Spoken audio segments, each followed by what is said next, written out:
자, 3학년도 대학 수학능력시험 세계사 문제지 해설을 시작하도록 하겠습니다.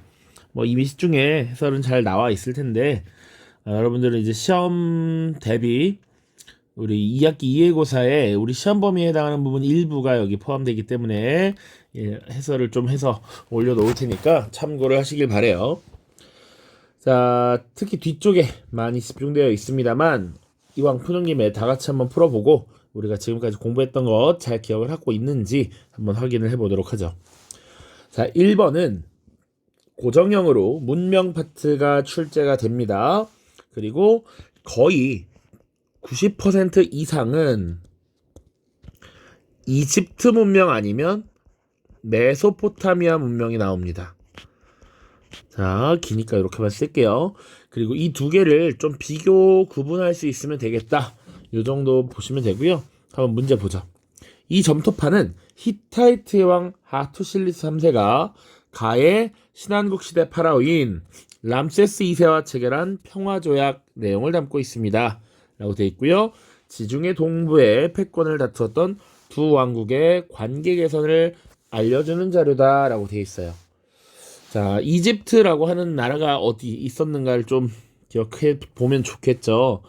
대략 터키라는 나라가 이렇게, 튀르키예가 이렇게 있고요. 요렇게 해서 아프리카가 요렇게 있죠. 그쵸? 지금 아프리카를 너무 좀 납작하게 그렸긴 했는데, 자, 이집트가 보통 요렇게 나일강이 이렇게 거꾸로 흘러가서 이집트는 여기 있습니다.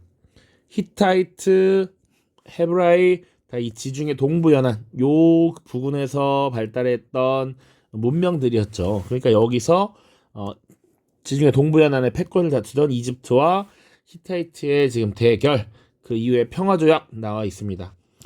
이걸 어떻게 알아요, 선생님? 평화조약까지 알아야 합니까? 당연히 아니죠. 여기 나와 있는 힌트를 봐야 되는 건데 가장 큰 힌트는 파라오가 되겠습니다.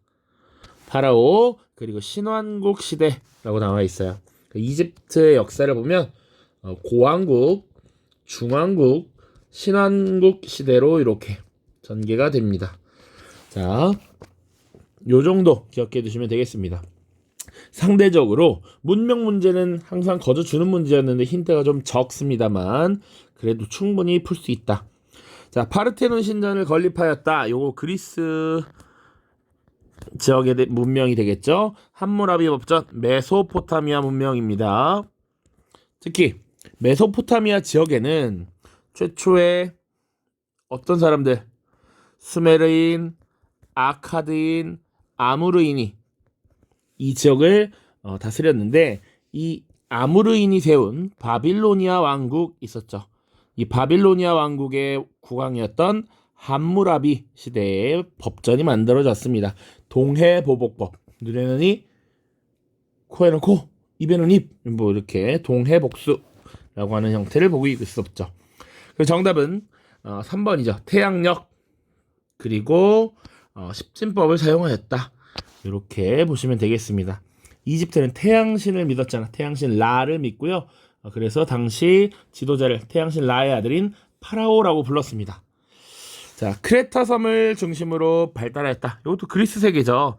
그리스 세계 중에서도 크레타 문명이라고 볼 수 있고요. 하라파와 모헨조다로 하면 인도 보시면 되겠습니다. 자, 2번 보도록 하죠. 자, 중국사인데요. 이것도 조금 까다로웠다. 지문이 친절하지 않다. 전반적으로 보겠습니다. 가왕조. 사효가 무공연의 우물에서 안한공이 황제가 되리라 라는 부명이 적혀있는 희석돌이 발견되었다고 상조했다. 자, 그 안한공이 황제가 되렸는데 그 사람이 누구냐? 황후 왕씨의 아버지였다. 외척이네. 일단 외척이다. 그리고 또 왕씨였다라는 거 봐주시고요. 이는 천하를 미혹하는 것이니 따를 수 없다라고 반대하였지만 재상 왕순이 일이 이렇게 된 이상 막으려 한들 어쩔 수 없습니다. 막을 수 없습니다. 라고 단념했다. 그래서 이 외척 안한공이 황제 즉위에서 새 왕조를 개창했다. 그런데 오래지 않아서 이 왕조는 호족의 반발로 붕괴되었고 가 왕조가 재건되면서 러양을 도읍으로 장기간 이어졌다라는 것이지. 러양을 도읍으로 했고 호족이 반발하여 세운 국가였습니다. 요런 것들이 힌트가 됩니다. 자, 외척에 의해서 한나라가 무너졌지. 그리고 이 시기를 보통 전한이라고 부릅니다. 이 전한이 무너지고 왕망에 의해서 신왕조가 들어섰다가 금방 후한 시대로 넘어가게 되는 것이죠. 자, 지금은 후한을 말하고 있는 것이다. 자, 후한은 호족, 광무제, 유수에 의해서 재건되었다라고 보시면 되고요. 러양을 도읍으로 했다. 이것도 같이 기억을 해두시면 좋겠죠. 자, 후한 때를 찾으면 됩니다. 자, 보기 보죠. 곽수경이 수시력을 제작하였다. 이거 우리 수업에서 굉장히 많이 봤었습니다. 원나라입니다. 원나라. 몽골 제국이죠. 2번 공영달의 오경정이 당나라고요. 도연명의 귀거래사. 요거 위진 남북조 시대. 나 돌아갈래. 속세를 피하려는 요런 지식인들의 모습이 나타났던 시기입니다. 그리고 정답은 4번이죠. 채륜이 제지술을 개량하였다. 그래서 제지술의 개량 후한 때였고요. 이것이 탈라스 전투에 의해서 서아시아 세계로 건너가게 되었죠. 그리고 장택단이 청명상하도를 완성하였다. 이것은 당시 송나라의 번영을 보여주는 그림이었습니다. 3번입니다. 가막부에 대한 설명을 옳은 것은 쇼군이 지금 피살됐대. 애초에 막부라고 나와 있죠. 막부의 대장을 쇼군이라고 했습니다. 자, 가의 권위는 어떤 막부인데 점차 실추됐다. 대규모 반란이 빈번해졌고 통제도 약화됐다. 그리고 호소카와 가스모토와 야마나모치도의 대립이 고조되었고 대란이 발발하였다. 자, 교토는 주요 전장에 대해 큰 피해를 입었고 일계기로 가막부의 정치적 영향력이 위축됐고 다이묘들이 패권을 다투는 상황이 한 세기가량 이어졌다. 다이묘들이 패권을 다투는 상황 한 세기간 이루어진 것, 이 시기를 보통 전국시대라고 하고요. 이 전국시대는 어느 막부 시대의 끝에서 바로 무로마치 막부 끝에 등장합니다. 자, 일본의 역사를 쭉 다룰 때 막부가 최초로 등장한 건 가마쿠라 막부였어요. 가마쿠라 막부, 그리고 무로마치 막부, 이 끝에 전국시대가 있었고요. 오다노부나가 도요토미 히데요시 등장하고 도요토미 히데요시가 죽고 나서 에도 막부로 이어지죠. 요 세 개가 크게 나옵니다. 지금 그 중에서 무로마치 막부가 출제가 된 것입니다. 자, 쭉 보죠. 헤이 조쿄로 천도하였다. 요건 어떤 시대다? 막부 이전의 시대 중에서도 나라 시대입니다. 나라 시대. 원나라의 침입을 막아낸 것 가마쿠라였고요. 감합무역을 전개하였다. 이게 정답이 되겠죠. 무로마치 막부 시기 감합무역을 전개했습니다. 동 당시 명나라와 감합무역을 진행했다. 자, 그다음 다이카게 신을 추진하였다. 이것은 그 전에 야마토 정권 시기라고 보시면 되겠고요. 메이지 유신을 단행하였다는 에도 막부 말기니까 훨씬 뒤죠. 메이지 정부입니다. 자, 4번입니다. 밑줄 진 그의 제위 시기에 있었던 사실로 옳은 것은 선생님 요거 이레고사 때 이 인물에 대해서 물어봤었습니다. 자, 잉글랜드의 왕인 그는 의회를 해산하여 시민의 권리와 자유를 무너뜨렸을 뿐만 아니라 왕당파를 앞세워서 시민을 억압하는 전쟁, 내전을 일으켰다. 이로 인해 선량한 시민들이 다치고 사망했으며 평화가 침해되었다. 전쟁에서 발생한 여러 실정이 명백한 유죄에 해당하므로 그에게 참수형을 선고한다. 잉글랜드의 왕이라는 것도 힌트죠.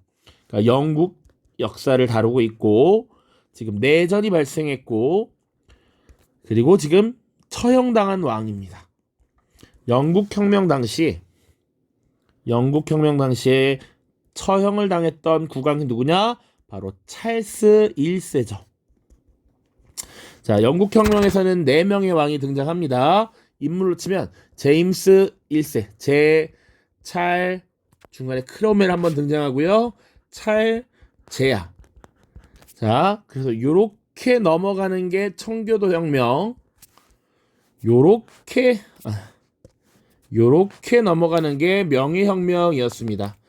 자, 그런데 여기 지금 찰스 1세 때 청교도 혁명이 일어나고 국왕을 처형하는 일이 발생했죠. 지금 요 시기, 지금 찰스 1세를 물어보고 있는 겁니다. 자, 보죠. 명예혁명이 일어났다. 바로 제임스 2세 때입니다. 자, 국교회를 존중하지 않고 가톨릭을 강요하는 이런 정책들, 이런 것들 때문에 나중에 이제 명예혁명이 일어났죠. 권리 청원이 제출되었다. 요것이 정답이 됩니다. 찰스 1세의 재위 시기에 1628년에 지금 권리 청원이 제출되었죠. 차티스트 운동이 전개된 것 1838년 노동자들에 의한 참정권 운동이었고요. 크롬웰이 호국경에 취임한 것 그 직후가 되겠지. 찰스 1세가 물러난 이후입니다. 자, 그리고 심사법과 인신보호법이 제정되었다. 요것은 찰스 2세 때가 되겠습니다. 그러니까 이 크롬웰 독재 시기를 지나서 다시 왕정 복고가 된 이후에 찰스 2세가 다시 가톨릭을 신봉하고 국교회를 무시하려는 이런 정책을 펼치니까 국교회 중심의 이 의회 세력들이 국교도만 공직에 취임할 수 있도록 심사법이라고 하는 것을 제정했었죠. 찰스 2세 시기입니다. 5번 보죠. 가왕조에 대한 설명으로 옳은 것은 요런 것도 이제 기타사가 나오면 조금 까다로울 수 있지. 가왕조가 일단 비잔티움 제국과 동맹을 맺었대. 그럼 시기적으로는 비잔티움 제국은 보통 4세기경 테오도시우스 때 분리되고 나서 15세기 오스만 제국 메메트 2세에게 무너질 때까지 1453년까지 존속을 했죠. 되게 광범위해. 좀 더 보자. 칼리프 우마르는, 칼리프라고 하는 존재는 이슬람교에서 종교 그리고 정치 지도자를 겸임하는 종교적 지도였잖아. 이슬람교의 지도자였잖아. 이런 표현이 등장하려면 보통 이슬람교가 출현한 7세기 이후가 돼야 된다. 시기가 좀 줄어들었죠. 먼저 자, 비잔티움 제국의 군대를 괴멸시킨 후 병력을 총동원하여 메소포타미아로 보냈다. 이에 가 왕조는 까디시아 전투에서 코끼리 부대의 이점을 최대한 살려 반격하였으나 결국 패전했고요. 수도 크테시폰이 함락되었고 샤 아즈데게르드 3세는 동쪽으로 도주하였으나 후에 암살당했다. 우리가 비잔티움 제국과 영토를 맞닿고 경쟁했던 국가라고 하면, 그리고 지금 서아시아 메소포타미아 지역이라고 했잖아요. 그래서 크테시폰이 함락됐다라고 했으니까 이 비잔티움 제국의 동쪽에 어떤 나라가 있었느냐라는 걸 봐야지. 그쵸? 비잔티움과 대립했던 그 시기 사사왕조 페르시아가 있었고요. 시기가 조금 물론 지나면 뭐 아바스 왕조라든지 셀주크 투르크라든지 이런 게 나올 수 있습니다. 자, 그러나 지금은 요걸 보면 수도가 크테시폰이었다라는 거에서 사사왕조 페르시아구나 확실히 할 수가 있어. 자, 그 뒤에 등장하는 것이 정통 칼리프 시대에 있었고요. 이때는 당연히 메카, 메디나가 수도였을 것이고, 정통 칼리프 이후 우마이야, 아바스 이런 것들이 나오죠. 근데 지금 잘 보면 가가 비잔티움 제국과 동맹을 맺자 가가 아닌 다른 지역에 칼리프가 또 견제를 하는 거야. 그러니까 이슬람 세력의 공격을 받고 있었던, 사이에 끼어 있었던 사사왕조 페르시아라는 걸 알 수 있어야 합니다. 그럼 한번 보기를 보죠. 우르두어를 널리 사용하였다. 무굴 제국이 되겠죠. 자, 그리고 조로아스터교를 국교로 삼았다. 이게 맞습니다. 사사왕조 페르시아 전에 아케메네스 왕조 페르시아도 있었는데 조로아스터교가 널리 확산됐고 국교로 삼은 건 사사왕조 페르시아 때입니다. 자, 이스마일 1세에 의해 건국되었다. 이거 사파비 왕조고요. 투르 푸아티에 전투에서 패배한 것 우마이야 왕조. 그리고 키루스 2세가 원통에 칙령을 새겨 반포하였다. 아케메네스 왕조 페르시아입니다. 요거. 다리우스 1세, 그 전에 키르스 2세 있었죠. 6번 보도록 하죠. 자, 밑줄 친 이곳에 대한 설명으로 옳은 것은 나와 있습니다. 역사 속 수도 탐구, 그래서 땡땡 왕조 시기라고 돼 있어요. 자, 이곳의 도성 구조는 전통적인 수도 구역과는 다른 모습이다. 황제가 거주하는 궁성이 북쪽에 평지에 위치하던 이전의 형태와 달리 이례적으로 산 아래에 자리한 것이다. 이는 여진족에게 수도를 빼앗기고 남쪽으로 이주한 처지에서 외적 방어에 유리한 수도를 조성해야 했던 절박한 상황. 그리고 고종은 지리적 협소함과 불편함 등을 제기하는 사대부들의 반대에도 불구하고 이곳에 수도를 두었다. 요게 힌트죠. 여진족에게 수도를 빼앗기고 남쪽으로 이주한 국가, 그리고 지배층으로 사대부라고 하는 존재, 바로 송나라입니다. 송나라.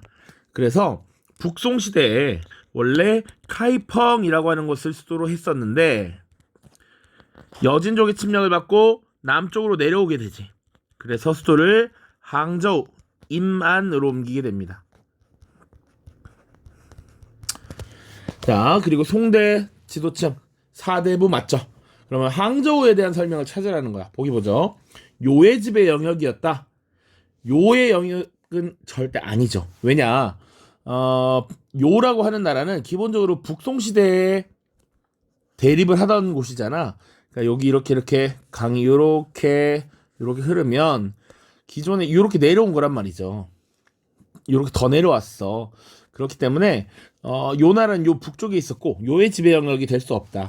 요것은 지금 뭘 설명하는 거냐면 아마 베이징 정도를 얘기를 하는 겁니다. 여는 16주에 속해 있었던 베이징. 자, 2번이 정답이에요. 해외 무역의 거점이었다. 지도를 좀 정확하게 보시면 지도 요렇게 돼 있어서 수도였던 항저우가 이렇게 바닷가 주변에 딱 찍혀 있습니다.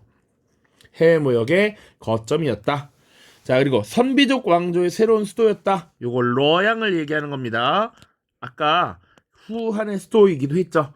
기존에 평성에서 러양으로 효문제 때 천도를 하게 되고요. 대우나 영제거의 북쪽 기점이었다. 요것도 지금 탁군이라고 해서 베이징을 얘기하는 겁니다. 그리고 비단길의 중간 기착지였다. 설명한 적은 없지만 둔황이라고 하는 지역이 있어요. 그냥 가볍게 그렇구나 정도만 아시면 됩니다. 7번입니다. 가인물에 대한 설명을 옳은 것은 갈레리우스 관용령이라고 돼 있어요. 자, 쭉쭉쭉 보시면 디오클레티아누스의 칙령이 선포된 이후 크리스트교 교도 중 일부는 두려움에 굴복하였고 또 일부는 위험을 감수하였다. 그럼에도 여전히 많은 교도가 이러지도 저러지도 못하고 있는 것이 현실이다. 요거는 우리가 배운 적은 없지만 이 디오클레티아누스 때 크리스토 교도들을 대규모로 박해한 사건이 발생합니다. 그래서 일부는 두려움에 굴복해서 그리스도교를 믿지 않게 되었고 일부는 위험을 감수하고 그리스도교를 계속 믿었다라는 얘기야. 그러나 아직 여전히 많은 그리스도교도들이 뭘 어떻게 할지 모르고 있다. 그래서 우리는 늘 모든 사람에게 관대하게 되어왔듯이 관용을 베푸는 것이 합당하다라고 판단했다. 그러면 이제 그리스도교를 어떻게 할 것 같아? 공식적으로 인정해주는 조치가 나오겠죠. 그것이 바로 갈레리우스 관용령이라고 나와 있습니다. 오른쪽 선생님의 멘트 보시면 이 관용령이 내려진 2년 후에 서방 황제 가와 동방 황제 리키니우스는 크리스트교도는 물론 다른 사람에게도 종교의 자유를 인정했다. 크리스트교 공인했다라는 것이고 요것은 313년에 있었던 밀라노 칙령이 되겠죠. 자, 이것을 발표했던 황제가 바로 누구예요? 콘스탄티누스 대제죠. 콘스탄티누스. 그러면 콘스탄티누스에 대한 설명을 찾으면 되죠. 자, 1번 악티움의 전에서 승리하였다. 이건 옥타비아누스입니다. 로마의 제정시대를 열었던 옥타비아누스. 1차 3두 정치를 주도한 것은 카이사르라고 하는 인물이고요. 콘스탄티노폴리스를 천도하였다. 이게 정답이 되겠죠. 선생님이 OX 퀴즈로 요 콘스탄티누스 냈던 거 기억나요? 콘스탄티노플이라고 하는 도시로 냈었지. 자, 그리스도교를 국교로 선포하였다. 요거 테오도시우스. 그리고 유스티니아누스 법전을 편찬한 것은 유스티니아누스가 되겠습니다. 8번으로 가죠. 자, 가왕조에 대한 설명으로 옳은 것은 이라고 되어 있습니다. 자, 이것은 민충사 보탑송의 특본입니다. 민충사는 고구려와의 전쟁에서 사망한 자들을 추모하기 위해서 세워진 사원입니다. 그리고 가의 반란을 일으켰던 사사명이 황제에게 투항으로 조정에 충성한다는 내용이 담겨 있습니다. 이 사사명은 다시 가왕조를 배반했고 얼마 후 최후를 맞이했습니다. 자, 요게 시기적으로 일단 고구려와 전쟁을 벌인 나라라고 하면 중국사에서는 수나라 혹은 당나라가 있습니다. 자, 그런데 우리가 수나라는 뭐 무리한 고구려와의 전쟁 때문에 망했다 라고 돼 있지만 가가 그렇게 망했다라는 얘기는 없고요. 그리고 당나라 보시면 다시 최후를 맞이했다. 당나라가 이 반란을 진압했다라는 것을 알 수 있어요. 자, 보시면 그래서 이건 뭐냐? 우리가 그동안 알록산이라고 하는 인물을 많이 들어봤습니다. 당나라가 크게 한번 휘청거리게 되는 배경이 안사의 난이라는 게 있었죠. 안록산 사사명의 난이거든. 요 앞 글자를 따서 안사의 난이에요. 오케이? 그래서 이거 당나라 때입니다. 당나라. 자, 1번 육유를 반포하였다. 이것은 명나라를 건국했던 홍무제 때이고요. 돌궐 세력을 제압하였다. 요게 맞죠. 당 태종 때, 당 고종 때 서돌궐과 돌돌궐을 제압하면서 당나라의 영향력을 더 강하게 만들었다라는 것이지. 구품중정제 위진남북조 시기. 위나라입니다. 위나라 위진남북조. 자, 그리고 왕안석의 신법을 시행하였다. 이거 송나라죠. 아까 왼쪽에서 송나라 다뤘었는데 그 중에서도 북송시기입니다. 북송시기. 거란과 서하, 여진 등의 침략을 받고 각종 전비가 사용되면서 그리고 세패를 지급하면서 경제가 어려워지자 그것을 타개하기 위해서 왕안석이 신법을 시행했습니다. 홍건적의 난으로 쇠퇴한 것 원나라 들 수가 있겠죠. 자, 다음 9번입니다. 다음 자리에 나타난 전쟁에 대한 탐구활동으로 가장 적절한 것은 이슬람력 588년이라고 되어 있습니다. 이슬람 달력이라는 의미인데 이슬람 원년 첫 해가 언제죠? 바로 622년입니다. 그러면 대략 588년을 더하면 1210년 정도가 되겠네. 대략. 자, 이 시기야. 보면 술탄의 사절단이 평화협정을 체결한대. 술탄의 사절단, 이슬람 세력이 가서 어느 세력과 평화협정을 맺는다. 누구랑? 잉글랜드랑. 자, 그리고 무슨 기사단, 프랑크인 지휘관들이 평화협정에 동의하였다. 이슬람 세력과 지금 잉글랜드가 평화협정을 맺고 있대. 자, 그래서 다음 장 보시면 술탄은 이로써 예루살렘 순례길이 열렸음을 공표하였다. 하지만 그는 진정으로 협정을 원한 것은 아니었고 이슬람 군대가 지쳐서 프랑크인들과 벌여온 싸움을 계속하는 것에 불복하려는 조짐이 있었기 때문에 전략상 협정 체결이 필요하다라고 생각했다. 자, 이 전쟁 뭐예요? 바로 십자군 전쟁을 이야기하는 겁니다. 성지, 예루살렘, 순례길.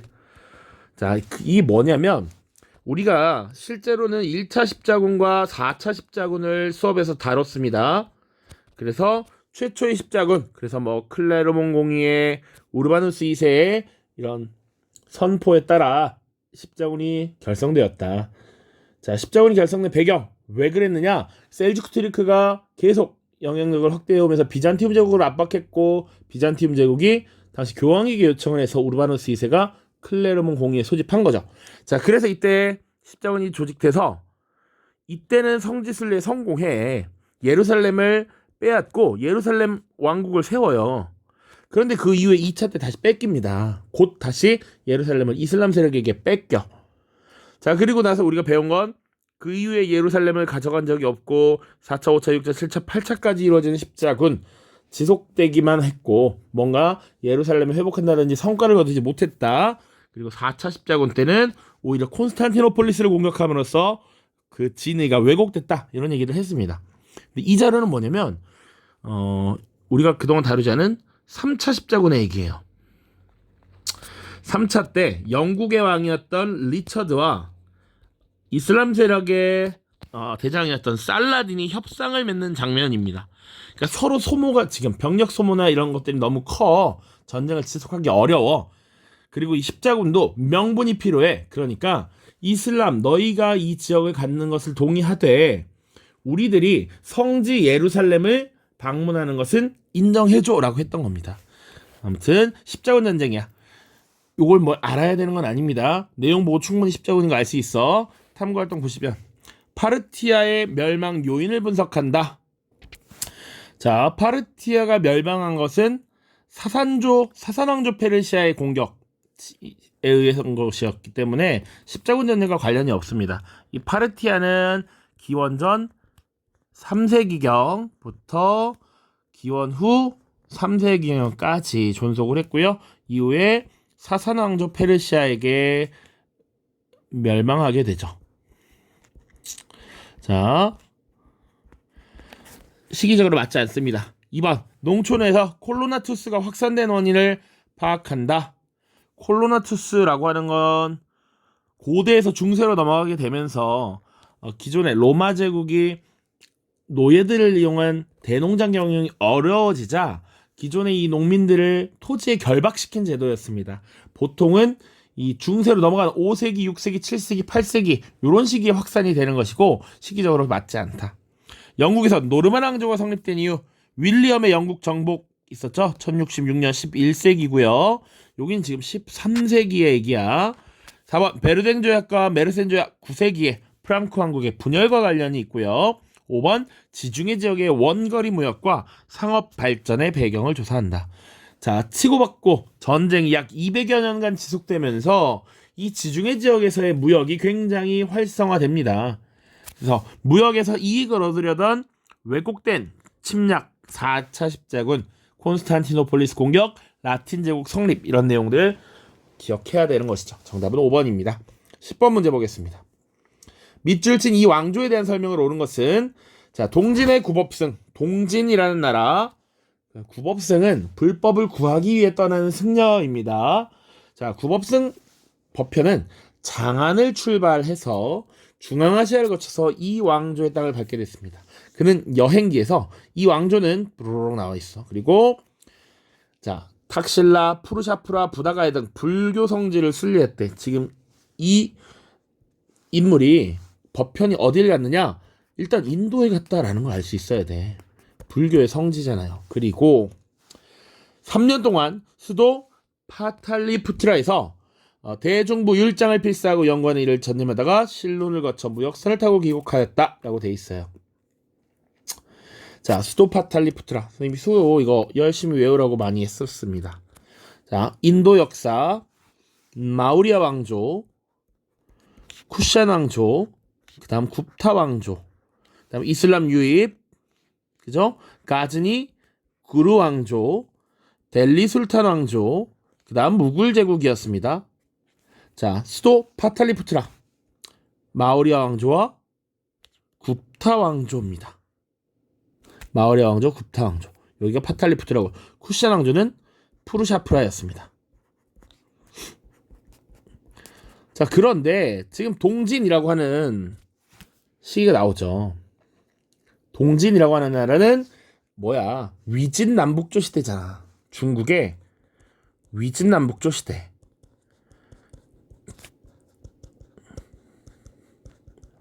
지금 중국의 진나라가 서진이 지금 동쪽으로 그러니까 이민족에 밀려서 남쪽으로 내려온 게 동진이었죠. 그러니까 시기적으로 봤을 때 이게 굽타 왕조를 설명하고 있구나라는 걸 알아야 됩니다. 3세기 이후에 등장했던 굽타 왕조. 자, 보기 보죠. 쿠투브 미나르 이거 딱 하나야. 델리 술탄 왕조. 델리 술탄 왕조를 시작한 아이바크가 건립한 건축물이었습니다. 간다라 미술 양식 쿠샨 왕조고요. 아소카 왕 마우리아 왕조였습니다. 에프타르 침략으로 세력이 약화되었다. 이게 정답이죠. 굽타 왕조가 되겠고요. 힌두교도들이 마라타 동맹을 결성했던 것, 그래서 저항했던 것, 무굴 제국 시기입니다. 11번 보죠. 가인물에 대한 설명으로 옳은 것은 트라이아누스 황제는 페르시아만에 도착하였다. 그리고 인도를 향해 출항하는 배를 바라보면서 이렇게 말했다. 가는 페르시아 제국을 정복하고 인더스강까지 진출했으니 이 정도만 돼도 사실은 알 수 있습니다. 자, 얼마나 행운한가. 나도 젊었더라면 분명 인도에 갔을 텐데. 그래서 가 인물은 젊은 나이에 지금 페르시아 제국을 정복하고 인더스강까지 진출했다라는 것이지. 자, 그리고 그러나 그는 자신이 가보다 더 멀리 원정하였노라고 선언하고 원로원에도 그렇게 알릴 셈이었다. 비록 그가 정복하였던 영토도 제대로 보존될 수 없었지만 말이다. 자, 로마 황제 트라이아누스가 지금 했던 말을 지금 떠올리고 있습니다. 요 가는 누구게? 페르시아 제국을 정복했어. 아케메네스 왕조 페르시아를 정복했던 것 바로 알렉산드로스죠. 마케도니아의 알렉산드로스. 자, 그리고 또 혹시 페르시아 하나 더 있으니까 사상왕조 페르시아는 누가 정복했습니까? 이슬람 제국. 이슬람 제국이었는데 특히 이슬람 제국 중에서도 어떤 시기? 바로 정통 칼리프 시기에 사상왕조 페르시아를 정복했죠. 자, 그런데 여기 인더스강까지 진출했다라고 하는 것도 이 알렉산드로스를 얘기하는 거예요. 이슬람 제국은 사실은 아라비아 반도에서 출발해서 동쪽으로는 상대적으로 덜 진출했습니다. 나중에 물론 아프리카 북부 지역, 유럽 지역 일부도 진출하지만, 자, 그래서 지금 알렉산드로스를 묻고 있구나. 보기 보죠. 이베리아 반도를 정복했다. 이거 우마이야 왕조에 대한 설명입니다. 선지가 익숙해져야 돼. 맨날 똑같은 선지 반복입니다. 탈라스 전투에서 패배했다. 이건 당나라에 대한 설명이죠. 승리했다라고 하면 아바스 왕조가 됩니다. 이소스 전투에서 승리했다. 이게 맞지. 알렉산드로스가 페르시아 제국을 정복할 때 승리했던 전투, 이소스 전투, 그리고 하나 더 가우가멜라 전투, 이렇게 얘기를 했었습니다. 펠로폰네소스 동맹을 주도하였다. 이거는 스파르타에 대한 얘기고요. 카르타고를 비롯한 여러 도시를 건설하였다. 이거 무슨 문명? 자, 페니키아가 되겠습니다. 자, 12번으로 가죠. 밑줄진 기억 시기에 볼 수 있는 모습으로 가장 적절한 것은 나름 요런 서로 다른 주제를 가지고 시기 문제로 이렇게 비틀어서 물어봤습니다. 밑줄친 기억 시기에 볼 수 있는 모습으로 가장 적절한 것은 이달 초 파리의 임시정부는 21세 이상의 남성에게 선거권을 부여하는 조치를 단행했습니다.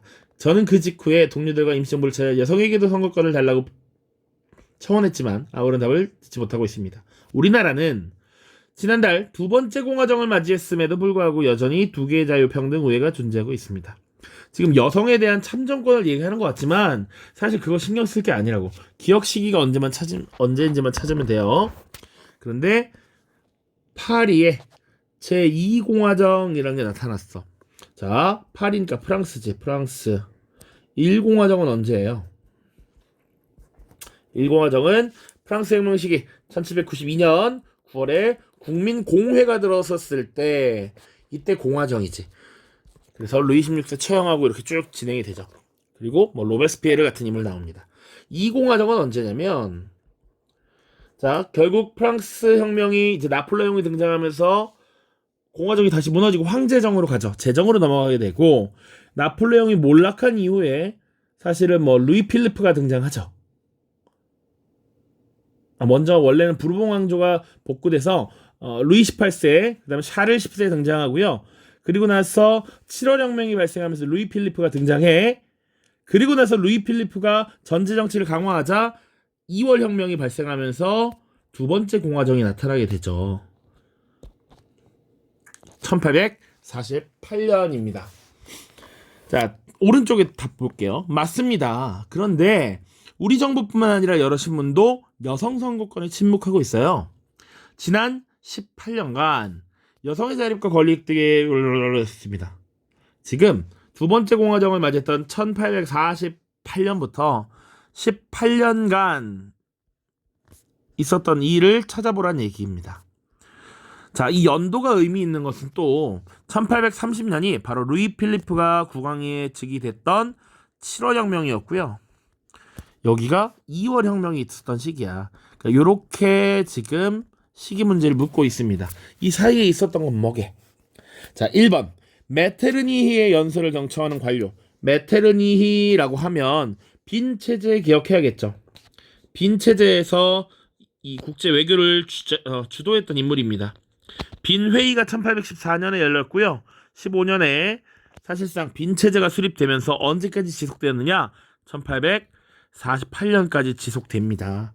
선생님이 기출문제 풀면서 그리고 1회고사에서도 이런 걸 냈었는데 프랑스에서 2월 혁명이 발생한 이후에 그 여파로 오스트리아에서 3월 혁명이 일어났습니다. 그리고 이 오스트리아 3월 혁명에 의해서 메테르니가 실각해. 메테르니 실각. 그러니까 아직 1830년부터 48년 사이에는 메테르니의 연설을 볼 수 있다. 이게 정답이다. 자, 데카브리스트의 봉기를 진압하는 군인 1825년입니다. 자, 요거 뭐야? 알렉산드르 1세가 죽고 니콜라이 1세가 새로운 황제 짜르로 즉위하려고 하자 당시 청년 장교들이 일으켰던 반란입니다. 1825년 국왕 제임스 1세에게 항의하는 의회 의원이니까 이거는 17세기 초반이 됩니다. 영국혁명 시기니까요. 독립선언문을 발표하는 북아메리카 식민지 대표 1776년이죠. 그러니까 독립선언문 발표는 76년, 실질적으로 공화국을 선포하고 대통령을 선출하는 건 89년입니다. 단두대에서 처형되는 프랑스 국왕 루이 16세의 처형을 보는 것이죠. 93년 1월이 됩니다. 자, 13번. 요게 조금 우리 아직 배우지 않아서 생소할 겁니다. 자, 아제르바이잔, 아르메니아, 카자흐스탄, 키르기스스탄, 몰도바, 러시아 등은 국가주권의 평등, 내정 불간섭, 분쟁의 평화적 해결, 소수민족의 권리를 포함한 인권과 자유에 대한 존중, 영토 보전 등의 원칙에서 연합을 창설하고 이 협정을 준수하며 다음과 같이 선언한대요. 세계의 안전을 보장하기 위해 핵무기에 대한 일원적 관리를 지속한다. 연합 회원국의 동의 아래 본 연합의 목적과 원칙을 인정하는 국가회합을 허용한다. 자, 지금 요거는 현대 파트로 들어가야 되는데 이미 핵무기라는 게 나왔다라고 하면 일단 무조건 20세기 넘어가야 돼. 실제로 최초로 핵무기를 사용했던 전쟁이라고 하면 2차 대전 시기 일본에 떨어뜨린 핵폭탄 2개가 있죠. 그러니까 보통 이 시기 이후로 넘어가야 되는데 여기 위에 또 러시아라고 나와 있습니다. 원래 2차 대전 시기, 1차 대전, 2차 대전 시기 당시 러시아는 원래 소련이라고 호칭해야지 맞아. 소비에트 사회주의 공화국 연방. 그런데 지금 러시아 그리고 사실은 소련 범위 안에 있던 요런 나라들이 분리가 됐어. 소련이 사실상 해체되고 이후에 등장하는 것이 독립국가연합이라는 것입니다. 소련이 해체되고 구소련의 구성국들을 중심으로 독립국가연합 CIS가 등장을 해요. 자, 이게 언제냐면 1991년입니다. 자, 그럼 이제 연도를 골라야 되는데 아직 우리 냉전 파트 안 다뤘으니까. 자, 2차 대전 이후 전후 처리를 규정했던 대서양 헌장 1941년이고요. 트루먼 독트린, 냉전의 시작을 알리는 요 트루먼 독트린은 47년, 쿠바 미사일기 62년, 닉슨 독트린 1969년, 고르바초프 집권 시작이 85년입니다. 자, 세계무역기구 출범 WTO는 95년이니까 정답은 5번 마가 되겠습니다. 요거 잘 기억을 해주세요. 14번입니다. 선생님 요거 되게 세련되게 잘 문제를 냈다라고 생각을 합니다. 사실 이븐 할둔의 주요 행적입니다. 이슬람 세계를 대표하는 역사학자이기도 합니다. 그의 주요 행적을 쭉 보는 거야. 10대, 30대, 40대, 50대, 60대 나와 있어. 자, 솔직히 가 인물은 다른 거 볼 필요 없이 60대 가 빈칸이 있는 부분 보면 돼요. 가가 맘루크 왕조와 오스만 제국을 공격하기 위해 사마르칸트에서부터 원정군을 이끌고 왔다. 자, 맘루크 왕조는 당시 이집트 지역에서 중심이 됐던 노예 용병 출신들의 구성된 왕조고요. 오스만 제국을 공격한다. 오스만 제국 지금 여기 콘스탄티노폴리스 요렇게 세력 범위를 갖고 있죠. 자, 이들과 싸우는데 그래서 중앙아시아의 사마르칸트로부터 군대를 갖고 옵니다. 사마르칸트가 수도였던 거지. 요게 힌트가 되는 겁니다. 사마르칸트 바로 티무르입니다. 자, 꼭 뭐 어렵다. 그러면 10대 보시면 흑사병이네. 흑사병이 유행했던 시기가 14세기예요. 오스만 제국이 있었던 시기는 언제게? 13세기 말 1299년부터니까 사실상 14세기부터라고 보면 돼.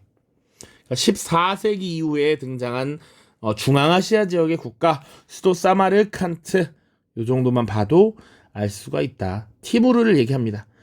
티무르 제국이 14세기부터 16세기까지 존속했던 국가고요. 그 다음에 이 지역을 차지하는 것이 16, 18세기 사파비 왕조고요. 좀 더 나아가서 이 지역에 조금 뒤에 들어오는 왕조는 카자르 왕조가 있었죠. 우리 이란 배웠습니다. 그 다음 사실은 뭐 팔레비 왕조라고 하는 것도 20세기 들어서 등장합니다. 자, 중앙아시아와 이란 지역을 장악했던 국가의 흐름을 봤습니다. 자, 그럼 티무르야, 티무르. 정답은 바로 1번 나와 있죠. 몽골 제국의 재건을 내세웠다. 자, 2번 봅시다. 이집트의 맘루크 왕조를 멸망시켰다. 이거 누구냐면 오스만 제국의 셀림 1세입니다. 자, 오스만 제국의 전성기를 이끌었던 술탄 3명 기억해야 됩니다. 메메트 2세, 그리고 여기 지금 봤던 셀림 1세, 그리고 술레이만 1세가 있습니다. 술레이만 대제라고도 해요. 술레이만. 3. 신성 로마 제국의 수도 빈을 공격하였다. 빈 포위. 이게 메메트 2세입니다. 메메트 2세. 아바스 왕조로부터 술탄의 지위를 인정받은 것은 셀주크 튀르크죠. 셀주크 튀르크의 족장 투그릴 베그였습니다. 투그릴 베그. 이름까진 몰라도 될 것 같다. 셀주크 튀르크. 바그다드를 점령하고 훌라구 울루스를 세운 건 훌라구가 되겠죠. 훌라구. 자, 넘어갑시다. 15번입니다. 가나 국가에 대한 설명을 옳은 것은 미술로 보는 세계사라고 돼 있죠. 칼레 인근 그라블린에서 벌어진 전투이다. 교황과 왕실의 깃발을 단 가 함대의 일부가 나 함대의 기습 공격으로 침몰하고 있다. 요것만 봐선 정확히 모르겠어. 근데 교황과 왕실의 깃발이라고 하면 보통 요걸 뭐라 그러냐면 신성동맹 이렇게 표현합니다. 물론 이 신성동맹은 빈 체제 때 나오기도 하는데 그 신성동맹과는 좀 다른 겁니다. 자, 그리고 가가 지금 나에게 공격을 받아서 침몰하고 있대. 또 가의 가톨릭 강요 정책에 저항하였던 네덜란드. 여기서 이제 가 뭔지 알겠다. 가는 누굽니까? 바로 에스파냐죠. 에스파냐. 에스파냐의 펠리페 2세가 가톨릭 강요 정책을 실시했고 이것이 네덜란드의 반발을 초래했어. 네덜란드는 당시 고이센이라고 하는 칼뱅파 신교도들이 많이 있었거든. 나와 연합함대를 형성했다. 여기서 그러면 에스파냐의 무적함대를 깨버린 나 바로 영국이죠. 영국. 가 에스파냐, 나 영국입니다. 자, 보기 보죠. 피사로를 앞세워서 식민지를 개척하였다. 여기 정답이죠. 여기 정답. 바로 정답 나와버렸지. 왜? 에스파냐가 아즈테카 문명과 잉카 문명을 각각 접수했어. 바로 누가? 아인 코피잖아요. 코르테스. 그리고 잉카 제국 피사로. 이렇게 기억을 하시면 되겠습니다. 자, 바스코다가마의 인도항로 개척을 지원한 것은 포바라고 그랬죠. 포르투갈입니다. 나 오스트리아로부터 슐레지엔을 확보했다. 이것은 프로이센에 대한 설명이고요. 나 프랑스의 지원 아래 요크타운 전투에서 승리한 것은 미국이 되겠지. 그리고 가와 나 폴란드를 분할 점령했습니까? 아니죠. 폴란드를 분할 점령한 나라는 프로이센, 오스트리아, 러시아가 되겠습니다. 그러니까 가나가 아니죠. 다음 넘어갑시다. 16번. 이번에 출제된 문제 중에서 이게 가장 어려웠다라고 보통 이야기를 합니다. 자, 가 국가 한번 먼저 찾아보죠. 가는 중앙아프리카 지역에서 대서양과 인도양에 이르는 식민제국 건설 계획을 수립했다. 만약 이 계획이 실현될 경우 벨기에는 콩고 지역을 상실할 위기에 봉착할 수 있었다. 하지만 국제 정세의 변화로 가가 차지하고 있었던 동아프리카의 루안다와 우룬디, 케냐 이남의 탕가니카, 그리고 모잠비크 북부의 키온가 삼각지대 등이 벨기에, 영국 등에게 사실상 넘겨지면서 그 계획은 무산되었다. 이는 결과적으로 영국의 아프리카 지배에도 새로운 길을 열어주었고 카이로와 케이프타운을 연결하는 과정에서 누락되었던 고리를 확보하게 된 영국은 이로써 아프리카의 남북을 관통하는 철도를 완성할 수 있게 되었다. 자, 아프리카의 지리적 특성 좀 봐야겠죠. 자, 뭐 요런 겁니다.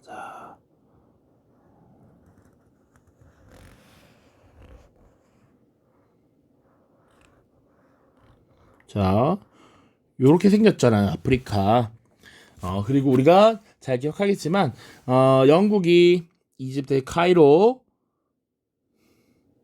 그리고 남아프리카의 케이프타운을 연결하는 종단 정책을 추진하려고 했었어. 그리고 또 기억나는 거, 여기 모로코, 알제리, 튀니지 지역을 가지고 있었던 프랑스가 요 아프리카 대륙 동편에 있었던 섬 마다가스카르를 점령하고 요곳을 잇는 횡단 정책을 추진하려 했습니다. 그리고 다른 나라 식민지 기억나는 거 있나? 선생님이 보면 뭐라 그랬냐면 앙골라와 모잠비크가 이렇게 평행하게 있다라고 얘기했고요. 그리고 언밸런스하게 독일의 남서아프리카, 지금의 나미비아, 그리고 동아프리카, 탄자니아가 있다라고 했습니다. 자, 그래서 여기 동아프리카라고 하는 표현 하나 나왔어, 힌트. 그리고 자 보면 루안다, 우룬디, 케냐 이남의 탕가니카 어떻게 알아? 그런데 모잠비크 북부 지역의 키온가 삼각지대래. 모잠비크가 여기였으니까 모잠비크 북쪽 지역을 갖고 있었던 이쯤 어디 되겠지. 이걸 벨기에에게 뺏겼다라는 거야. 독일이구나라는 걸 알 수 있어야 합니다. 자, 요 독일입니다. 독일. 모잠비크 북부. 요것도 하나 힌트야. 자, 그래서 독일이구나. 독일. 그럼 독일이면 정답이 어떻게 되느냐 봅시다. 자, 1번. 1차 세계대전 중에 재정이 무너졌다. 요게 정답이죠. 자, 1차 세계대전에서 사실상 패전한 독일. 당시 팽창 정책을 추진했던 황제 비렐름 2세가 망명을 떠나면서 결국 재정이 무너졌고 바이마르 공화국이 수립되었죠. 자, 다음. 마카오를 식민지로 삼아 교역 거점으로 만들었던 국가는 포르투갈이고요. 아도아 전투에서 메넬리크 2세의 군대에 패배한 것은 이탈리아였습니다. 그래서 에티오피아가 유일하게 독립국으로 존재할 수 있었죠. 물론 라이베리아까지 2개입니다. 무함마드 알리에게 이집트에 대한 통치권을 위임한 것은 오스만 제국이고요. 베르사유 조약에 따라 자르 유역의 탄광지대를 넘겨받았다. 프랑스에 대한 설명입니다. 프랑스. 자, 17번 봅시다. 밑줄진 기억 시기에 있었던 사실로 옳은 것은, 자, 우리는 이탈리아가 자유 역사에서 주로 리소르지멘토를 이야기하고 있다. 이탈리아의 부흥이라는 의미입니다. 어제 이탈리아는 항복을 선언했습니다. 자, 이탈리아 국민들은 이제 영광스럽게 성취했던 자유를 재현하고 회복해 나갈 것입니다. 비록 독일은 여전히 유럽 전역에서 우리를 위협하고 있지만 불공론의 희생 속에서 전황이 바뀌고 있습니다. 지난 2년 동안 독일을 저지하기 위해 겪었던 소련의 희생을 이제부터는 독일이 치러야 할 것입니다.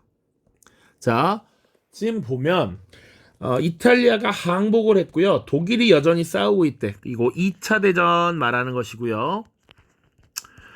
2차 대전 자체는 독일이 폴란드를 침공했던 39년부터 45년까지였어. 그런데 이탈리아가 항복을 언제 했느냐? 1943년에 항복을 했습니다. 그래서 지난 2년 동안이면 1941년부터 43년까지 어떤 일이 있었느냐? 이거 알아? 라고 물어보는 겁니다. 되게 좀 디테일하게 있죠. 되게 세부적인 것들 잘 기억하고 있어야 됩니다. 자, 1번 보죠. 독일이 오스트리아를 합병하였다. 이건 1938년입니다. 독일이 2차 대전이 본격적으로 벌어지기 이전에 이미 침략적인 모습을 나타냈어. 그래서 오스트리아를 합병했고요. 체코슬로바키아의 주데텐 지방을 요구했었죠. 그래서 일부 획득을 했었습니다. 38년입니다.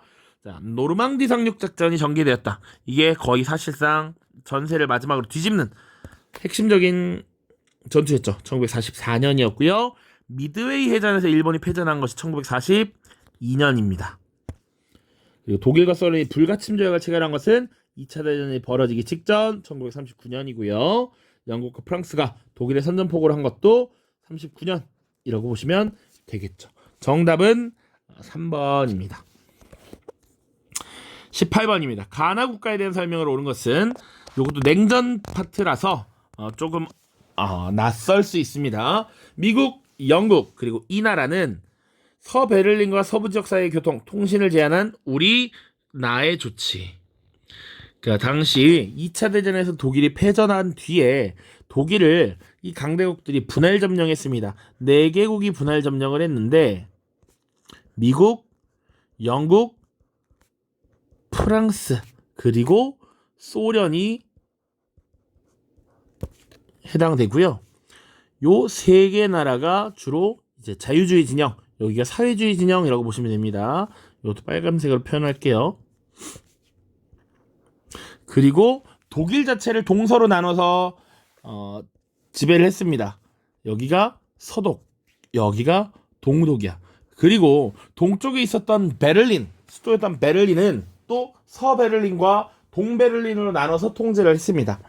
그래서 당연히 서베를린을 미영프 3개국이, 동베를린을 지금 서부진영이 가져갔다. 그런데 이 소련이 베를린 지역을 봉쇄해버리는 사건이 발생합니다. 베를린 봉쇄. 이거에 대한 얘기가 지금 나오고 있는 거야. 서베를린 주민에 대한 물자 공급을 가로막는다. 그러나 우리는 세 국가가 자신들에 관할 지역에만 새로운 통화를 도입한 것에 대응하여 주민의 경계를 보호하기 위한 긴급 조치를 취한 것입니다. 서베를린과 서부 지역에서만 별도로 진행한 통화개혁으로 인해서 베를린은 물론 우리의 관할 지역인 동부 전체는 서부 지역에서 가치를 잃은 통화가 대거 유입될 위협에 직면했습니다. 자, 그래서 지금 서부 진영, 자본주의 진영에서 새로운 통화, 화폐를 사용하려고 하자 기존의 화폐들이 동독 지역으로 쏟아져 들어올 것이고 그러면 화폐 가치가 떨어진다 뭐 이런 주장을 하고 있는 것이죠. 그래서 베를린 자체를 봉쇄해버렸다. 냉전이 격화되고 있는 양상을 보여주는 거고요. 가는 프랑스가 되죠. 가는 프랑스, 나는 소련이 됩니다. 자, 바르샤바 조약기구를 창설하였다. 자, 이 지금 자본주의 진영에서 북대서양 조약기구라는 것을 만들어요. 흔히 우리가 나토라고 합니다.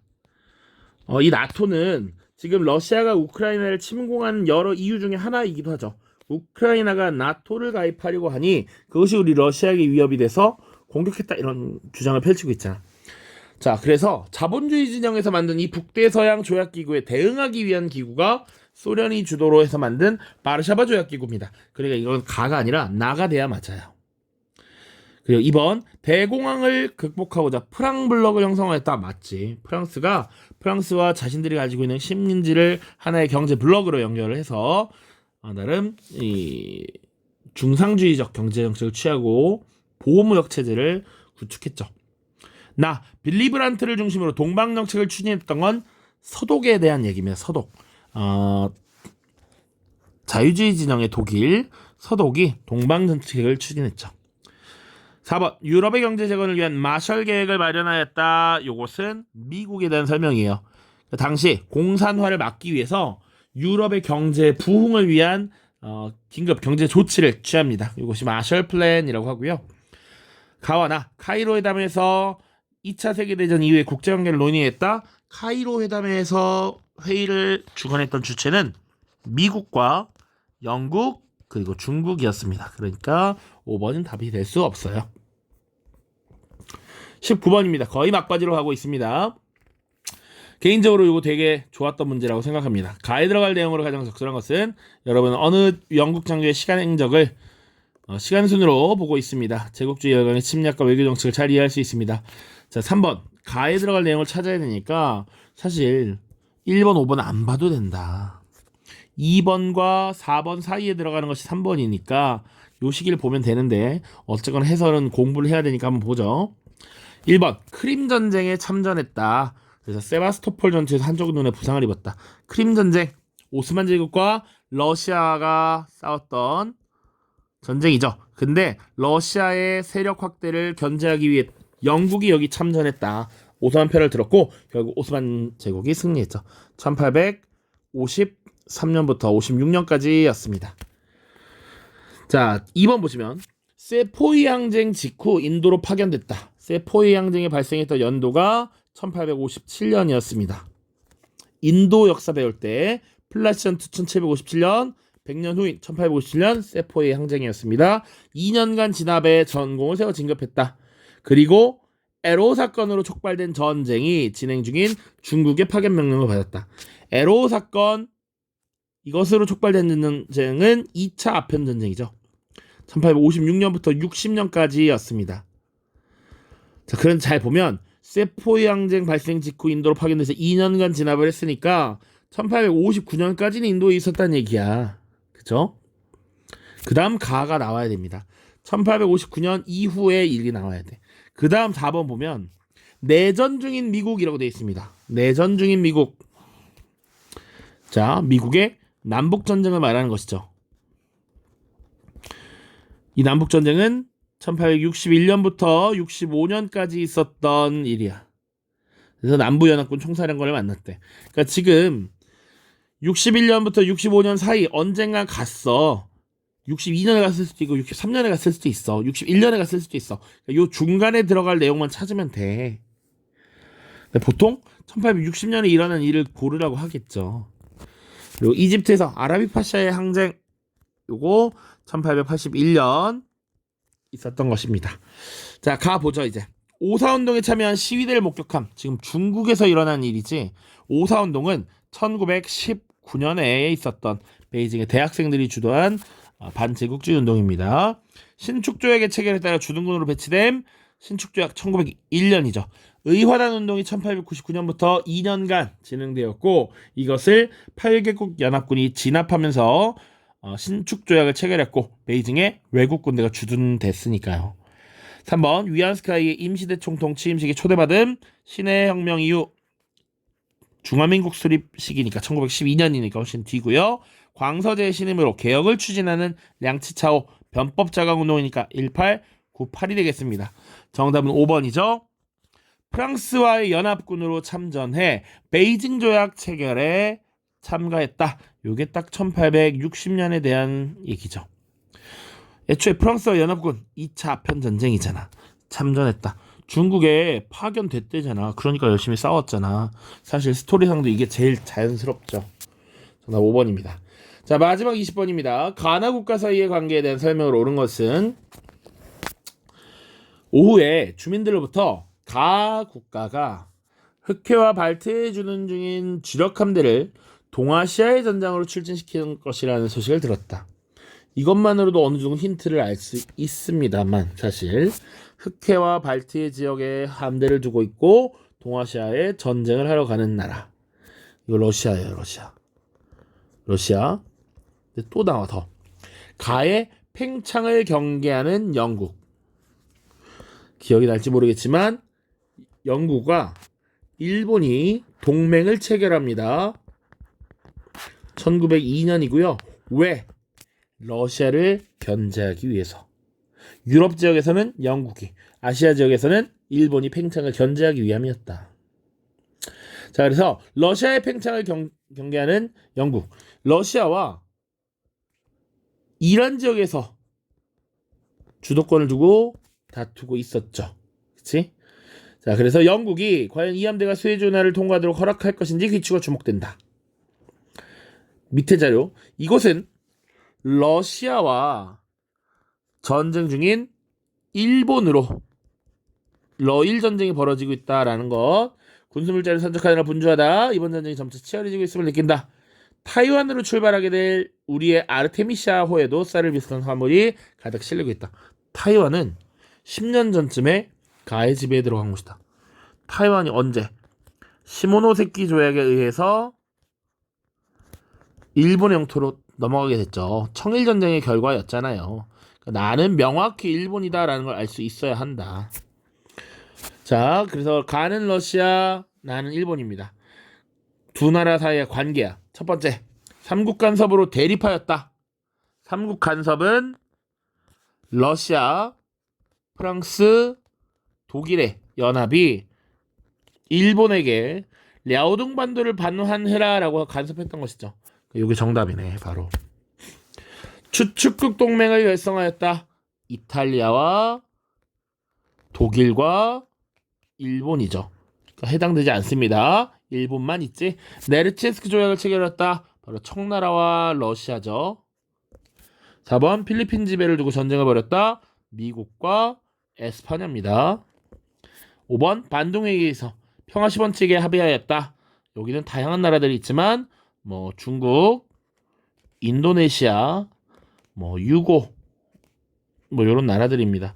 러시아, 일본과 전혀 관계가 없다. 총 29개 나라가 여기 들어가는데 이런 강대국들은 없었다. 자, 됐죠? 자, 전반적으로 자료가 낯선 자료가 길이도 길게 나와서 여러분들이 조금 어려움을 많이 느낄 수 있었던 시험이었습니다. 분명히 어려웠고요. 근데 선생님이 어쨌거나 이번 이해고사 때 여기 있는 자료들을 가공해서 출제를 몇 개 했습니다. 그러니까 꼭 살펴보시고 봐야 되는 문제는 선생님이 유인물로도 나눠줬고요. 밑에 댓글로도 이제 추가로 달아놓을 거니까 살펴보시길 바래요. 알겠죠? 모두 고생 많았습니다. 1년 동안 되게 많은 내용을 방대하게 다뤘고 이제 마지막 시험을 앞두고 있는데 여러분이 원하는 결과 잘 얻었으면 좋겠고요. 그리고 나름 세계사 과목을 선택해서 수능에 볼 수도 있으니까 여러분들 선생님이 좀 부족했더라도 열심히 공부해서 좋은 성적을 거두길 바랍니다. 모두 고생 많았습니다. 안녕.